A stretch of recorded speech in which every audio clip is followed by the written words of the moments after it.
oppo a7s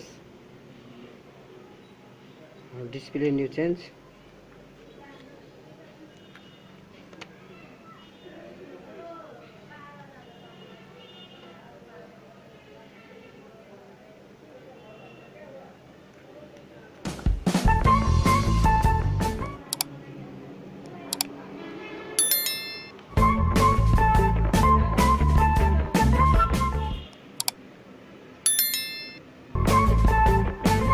display खराब छ, हामी चेन्ज गर्ने छौं।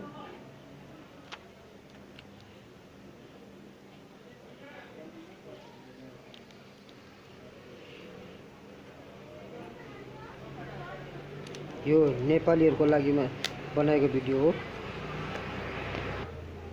कति सर्च गरेर पनि हाम्रो नेपालीहरुले यस्तो मोबाइलको बारेमा ज्ञान भएर पनि जानकारी गराउन नसकेको हुन्छ, तर हामी कन्फ्युज हुन्छौं। त्यही भएर मैले तपाईहरुको लागि भनेर एउटा भिडियो बनाएको छु। oppo a7s display changing. Video लामो नहोस् भनेर मैले चाहिँ तपाईहरुलाई कसरी खोल्ने भन्ने बारेमा मात्रै सुझिरहेछु। थोरै मात्रै एक्सरा लगाएर खोल्नुस्। मैले पहिले नै हिट हानेर खोलिसकेको छु, त्यही पनि तपाईहरुको लागि यो भिडियो बनाएर देखाउँछु यसरी खोल्नु पर्छ भनेर मात्रै।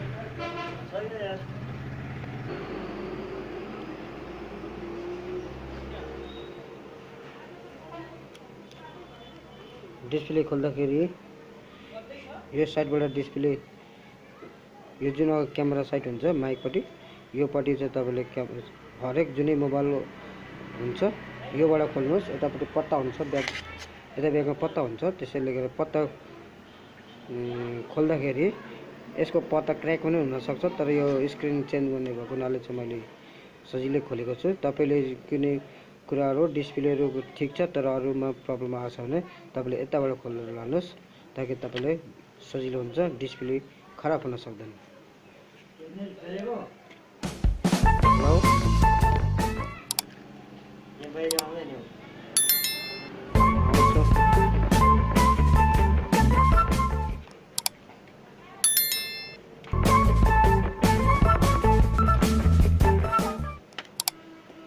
पहिले मैले बनाइसकेको छु साके सर्ट नहोस् भनेर।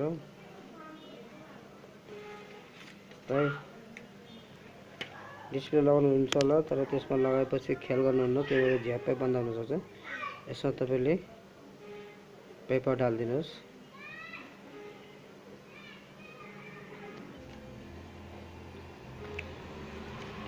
गम लगाउनु अगाडि तपाईले आफ्नो डिस्प्ले पहिले लगाएर चेक गर्नुस्, तर मैले डिस्प्ले चेक गरिसकेको छु भिडियो लामो नहोस् भनेर।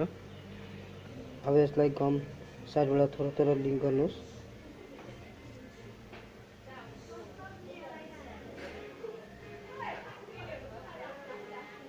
थोरै मात्रै लाउनुस्, बढी हाल्यो भने डिस्प्ले खराब हुन सक्छ।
मैले गम लगाइसकेको छु।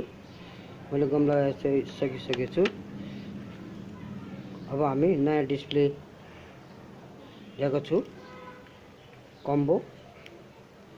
अब यो डिस्प्ले लगाएर चेक गर्ने छु।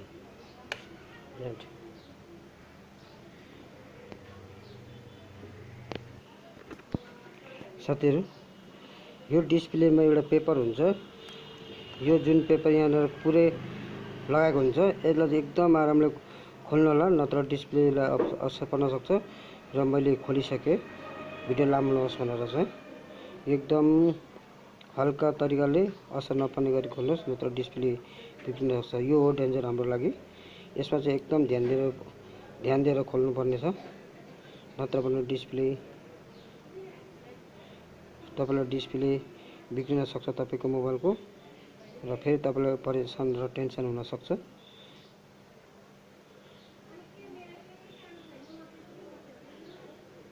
अब हामीले मदरबोर्डमा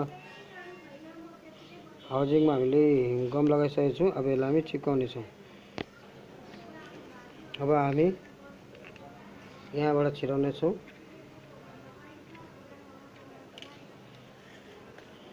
यसरी हामी यो दुलो भागमा यहाँनिर यसरी लगाउने छौँ र यहाँ हेर्नेछौँ। एकदम ध्यान दिनुपर्ने कुरोहरू हामीले यसबाट पहिले मिलाउने,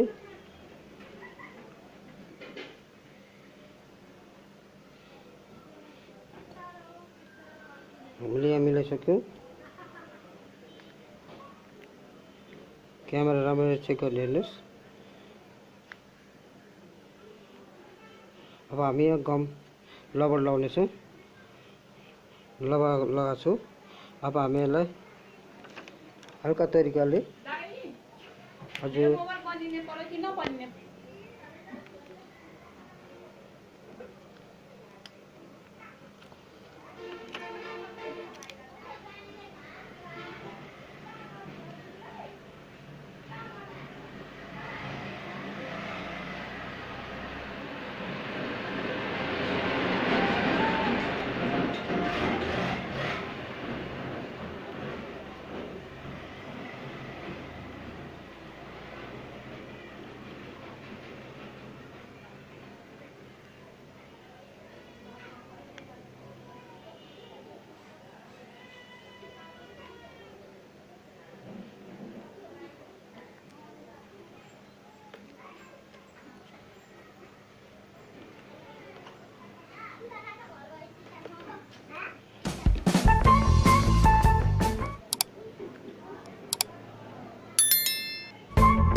अब हामीले लबर लगाइसकेका छौँ।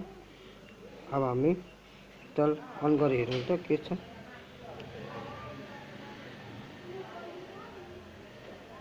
अन भयो कि भएन, डिस्प्ले कस्तो छ।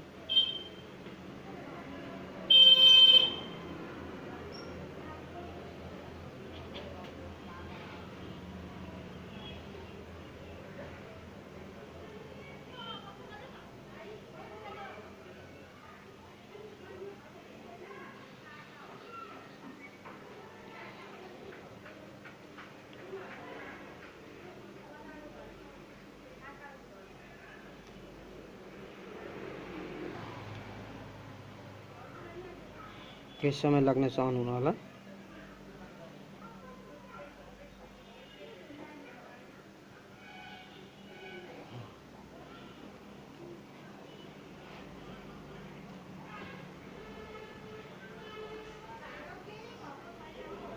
One